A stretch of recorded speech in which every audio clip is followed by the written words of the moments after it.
കോടിയേരിയും പിണറായി വിജയനും തമ്മിലുള്ള ബന്ധം സാഹോദര്യ ബന്ധമാണ്, കേവലമായി പാർട്ടി സഖാക്കൾ എന്ന നിലയ്ക്ക് മാത്രമല്ല. അതുകൊണ്ടാണ് കോടിയേരിയുടെ മരണസമയത്ത് അദ്ദേഹം വാക്കുകൾ മുഴുമിപ്പിക്കാൻ കഴിയാതെ കരയുന്നത് നമ്മൾ കണ്ടത്.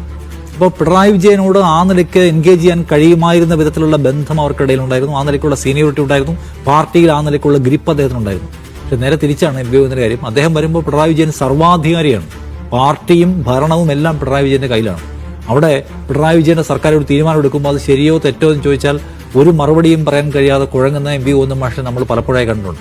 അപ്പോൾ അദ്ദേഹത്തിന്റെ ആ ദൗർബല്യത്തിന്റെ അന്തരീക്ഷവും കൂടി മനസ്സിലാക്കിയിട്ട് വേണം എനിക്ക് തോന്നുന്നു. ശരിയാണ്, കോടിയുടെ അത്രയും ഈ നിലയ്ക്കുള്ള സ്കില്ലിനെ താരതമ്യം ചെയ്യാൻ കഴിയുമ്പോഴും പിണറായി വിജയനോട് മറുത്തു പറയാൻ കഴിയുന്ന, പിണറായി വിജയന്റെ സർക്കാർ പോകുന്ന വഴി പാർട്ടി വഴിയല്ലെന്ന് പറയാൻ കഴിയുന്ന ഒരു നില അദ്ദേഹം ഉണ്ടായിരുന്നില്ല. അദ്ദേഹം ദുർബലനായ ഒരു സെക്രട്ടറി ആയിരുന്നു, മറ്റത് അങ്ങനെയല്ല.